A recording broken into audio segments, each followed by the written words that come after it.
Olá, alunos! Como vocês estão? Tudo bem? Então, hoje a gente vai prosseguir com os nossos estudos de literatura, tá? Hoje, nós vamos falar mais propriamente da prosa romântica. Na última aula, né, no vídeo 1, vocês começaram a ver a questão do próprio romantismo, mas eu apresentei o romantismo em seu aspecto geral. Mas agora nós vamos começar a ver a prosa romântica, tá? Que é um conteúdo que também está dentro do estudo de romantismo brasileiro. Então, a prosa romântica.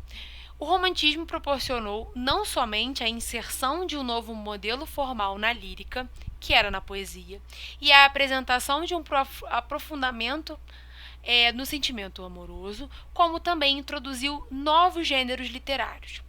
A prosa é um modelo textual escrito em parágrafos que narra os acontecimentos de um enredo e carrega caráter descritivo. Então percebam-se como que o romantismo ele foi um período bem inovador, né, que até passou a introduzir novos gêneros literários, que é a prosa, por exemplo, que nós vamos estudar, né? Então, lembre-se do que a gente falou sobre a questão da classe social vigente naquela época. A gente está falando da burguesia.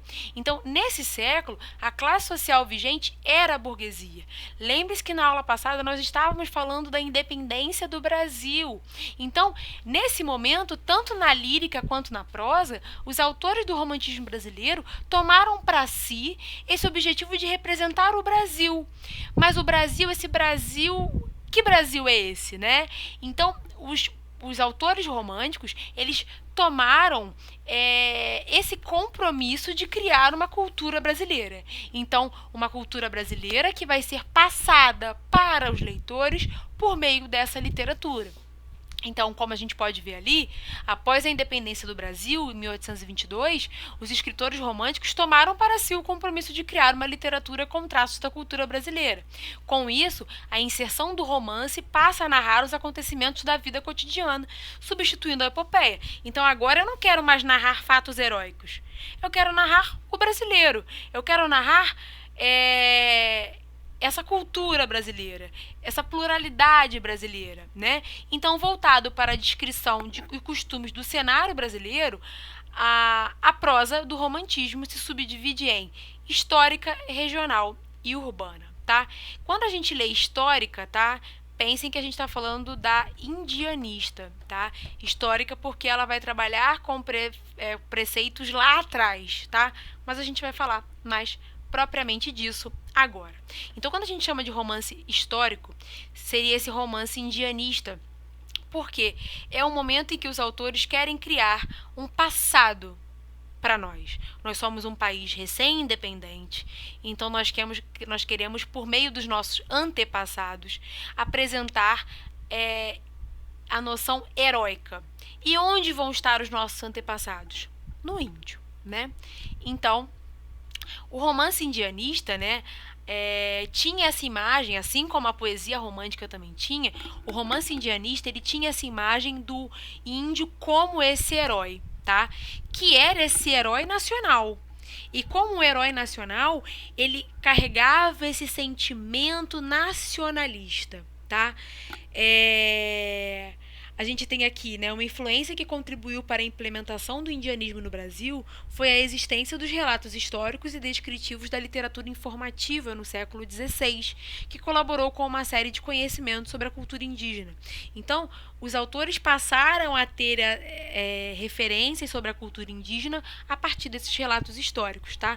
Mas é interessante que a gente vai aproximar, como eu já falei na outra aula, né? Vai ter uma aproximação muito forte dessa figura do índio com esse personagem desse cavaleiro medieval, né?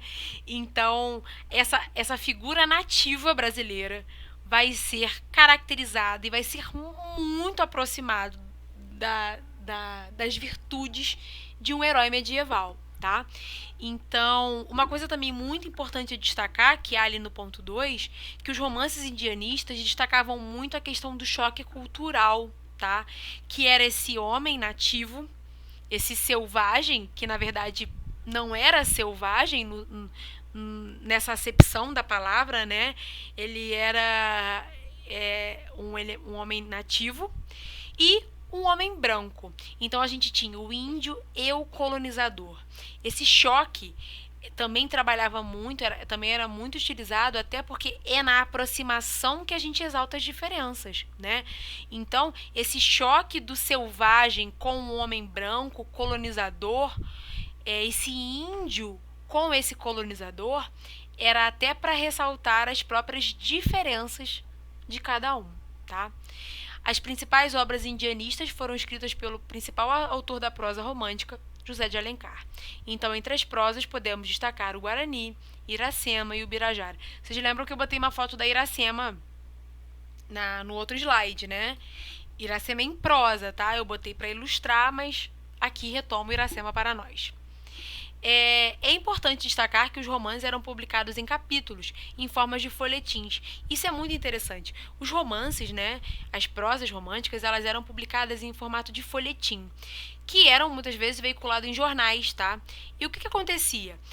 Cada capítulo ele era publicado em um folhetim. Então, para que eu pudesse prender a atenção do leitor, os folhetins, eles usavam até muito do recurso que hoje em dia as séries televisivas usam, esse gancho para o próximo. Então, assim, vamos supor, sabe quando a gente tem uma série da Netflix, que você já tem bastante acesso, né? Vamos usar a Netflix como exemplo, em que você tem o término de um episódio, em que você tem, vamos supor, a imagem de uma personagem olhando para algo que você não sabe o que é aquele algo e que aquilo só vai aparecer no outro episódio. Isso era uma das características que os folhetins utilizavam naquela época para poder prender a atenção. Os capítulos, eles não tinham necessariamente fim em si mesmo, porque eu queria fazer com que o meu leitor comprasse o outro jornal para ter acesso aos outros relatos. Então é muito interessante como que a gente trouxe isso do plano literário para o plano cinematográfico, tá? As novelas usam muito isso. Pense na Avenida Brasil, que você tinha aquela cena em que a gente congelava a cena final da novela. Com aquela cena, aquele congelar já era também um gancho para a próxima, né? Então isso virou recurso cinematográfico e isso começou pra gente, assim, a gente começou a ter muito acesso a isso nos folhetins que eram produzidos, essas prosas. Interessante, né, a gente pensar nisso. E aí aqui eu peguei um trechinho, tá, do Guarani, pra gente poder até ver como que a gente tinha essa própria acepção, né? Álvaro fitou no índio um olhar admirado. Onde é que este selvagem sem cultura aprendera a poesia simples, mas graciosa? Onde beber a delicadeza de sensibilidade que dificilmente se encontra num coração gasto pelo atrito da sociedade? A cena que se desenrolava a seus olhos respondeu-lhe a natureza brasileira, tão rica e brilhante. Era a imagem que produzia aquele espírito virgem, como o espelho das águas reflete o azul do céu.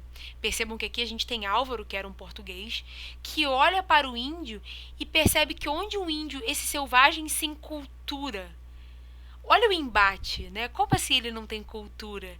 Mas a cultura que ele carrega, na verdade, é a natureza brasileira. Então, olha como que onde ele bebeu a delicadeza. Então, percebam que tem esse embate entre esse colonizador e esse índio, e tem também a exaltação da própria natureza brasileira nesse trecho do Guarani. Se tiverem interesse, todas essas obras já estão para domínio público. Vocês podem entrar no site do domínio público, que vocês encontram todas essas obras na íntegra para serem baixadas e lidas. Eu acho que seria até um momento interessante nessa quarentena, né, vocês pegarem José de Alencar para ler. É uma leitura muito fácil, muito tranquila e muito agradável para você ler assim num fim de tarde, numa rede, deitado, admirando. Tem até alguns prefácios do José de Alencar, ele até diz, leia este livro, algo assim, né? Deitado, embaixo da sombra. Ele dá até próprias dicas de como que você vai apreciar melhor aquela leitura. Isso também é muito interessante. Então vamos seguir, aqui a gente tem uma imagem do Guarani, tá? Uma pintura que eu coloquei. E aí a gente vai passar para a prosa regional agora, tá? Então, o romance regional foi muito importante, para incentivar uma literatura que abordasse sobre as diversidades locais. A partir disso, houve uma valorização dos aspectos étnicos, linguísticos, sociais e culturais sobre várias regiões do país. Gente, pensem assim.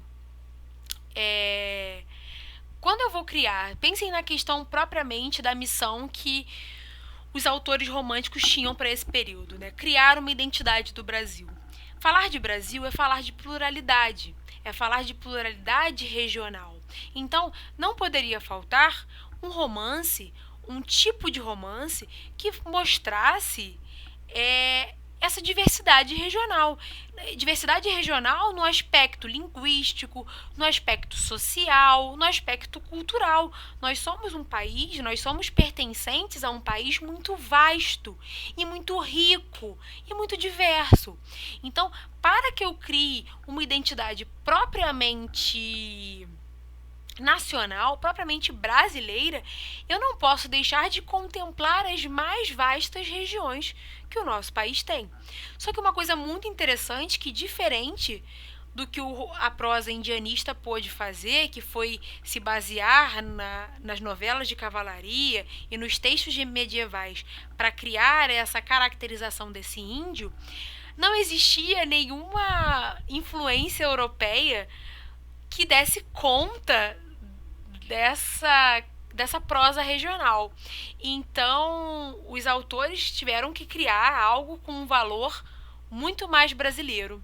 Então, tiveram que inovar nessa prosa para trazer esses aspectos linguísticos, e que foi nessa inovação que essa inovação vai ser influência para diversas outras escolas literárias que nós vamos estudar mais para frente. Então, percebam que na inovação eles foram criaram, né, essa inovação lá na frente também.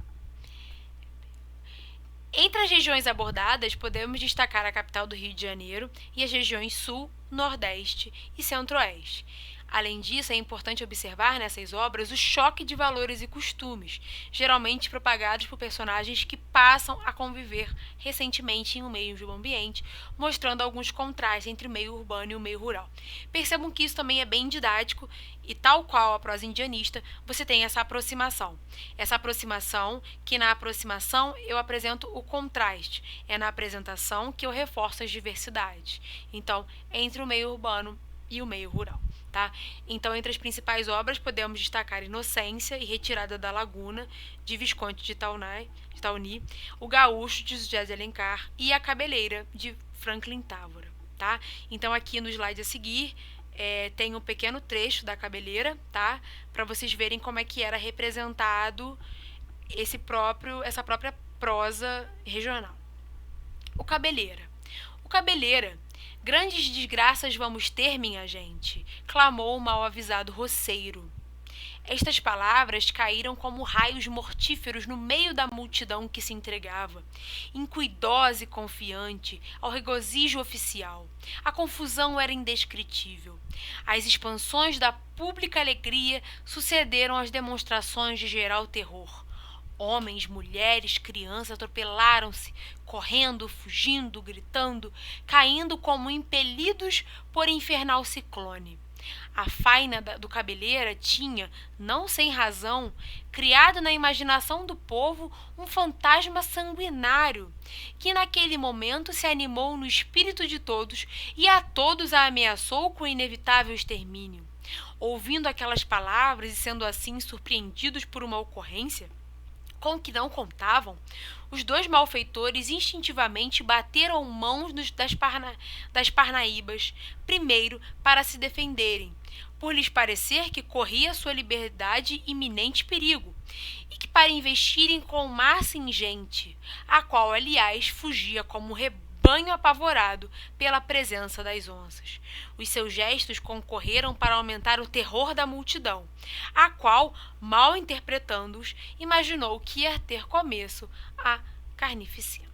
Então, isso aqui é um trecho. Percebam que a gente tem aqui, né, a presença das palavras como roceiro, rebanho, tá? A gente vai ver essa característica das palavras propriamente dos ambientes, tá? que caracterizam bem as regiões, mas mais para frente, no modernismo, a gente vai ver como que são trazidas para a própria literatura os próprios falares de cada região, tá? Isso é mais para frente, mas é interessante a gente já começar a pontuar essas características. Tudo bem? Então agora vamos para o romance urbano, tá? Que o romance urbano, diferente do romance indianista e do romance regional, não é que não tenha atendido, mas foi o que melhor se adaptou à burguesia, pois retratava a vida cotidiana dessa alta classe, né, da região urbana, né? Então a gente tem ali que o romance urbano foi o que melhor atendeu às necessidades da burguesia, pois retratava sobre a vida cotidiana, pondo em discussão os valores morais vividos naquela época. Com isso, há uma enorme consolidação e amadurecimento desse gênero no Brasil, principalmente porque esse influenciará posteriores movimentos literários que abordam sobre o ambiente urbano. Então, aqui o ambiente urbano vai ser retratado a partir dessa cotidianidade, só que esse cotidiano ele era, né, perpassado por esses valores morais dessa época e dessa sociedade urbana, né? Então, entre as obras podemos destacar A Moreninha, de Joaquim Manuel Macedo, Memórias de um Sargento de Milícias, de Manuel Antônio de Almeida, e Lucília e Senhora, de José de Alencar. O principal autor da segunda geração, Álvaro de Azevedo, também teve papel importantíssimo na prosa e desenvolveu as obras O Macário e Noites na Taverna.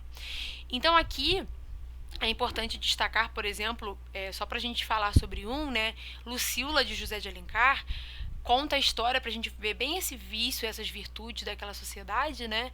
Lucília, ela era uma garota de programa, né? Que a gente tem essa presença dessa moça, né? Que por ter uma vida difícil, ela vai ao ambiente urbano para ganhar a vida da forma que ela consegue, né? E aí a gente tem aqui embaixo só um adendo que a obra Memórias de um Sargento de Milícias, de Joaquim Manuel Macedo, é a que mais se distancia das características românticas, como a idealização amorosa e o profundo sentimentalismo, tá? Essa obra, ela apresenta diversas noções sociais, tá? Até mesmo a presença de um anti-herói, que é totalmente o contrário, né, do que a gente viu nos romances. E o José de Alencar, as obras do José de Alencar fazem críticas aos valores sociais, tá? E abordam temas como casamento por interesse, Senhora aborda o casamento por interesse, e a independência feminina, como em Lucília, que eu estava falando, tá? E aí aqui eu peguei uma imagem, né, da obra Senhora, que ela foi reproduzida, ela foi adaptada para a televisão. Tranquilo? Então, agora, né, tem 5 questões para a gente poder sistematizar, tá, essas características da prosa romântica que foram vistas nessa aula. Então, questão 1. Qual foi o compromisso tomado pelos autores românticos? 2. Tem um trecho, né? Com isso, a inserção do romance passa a narrar os acontecimentos da vida cotidiana, substituindo a epopeia. Explique com suas palavras o trecho em destaque. 3. Descreva como o índio era retratado nas obras desse período literário. 4. Outro trecho. A partir disso, houve uma valorização de aspectos étnicos, linguísticos, sociais e culturais sobre várias regiões do país. Explique com suas palavras o trecho em destaque acima, tendo como base as características do romance regional. E 5. Porque o romance urbano foi uma das maneiras de agradar a elite burguesa. Então, essas são as perguntas para vocês responderem a fim de fixarem, né, e revisarem os conteúdos estudados. Essa é a bibliografia da nossa aula. Obrigada, até a próxima aula. Bom estudo para vocês. Tchau, gente!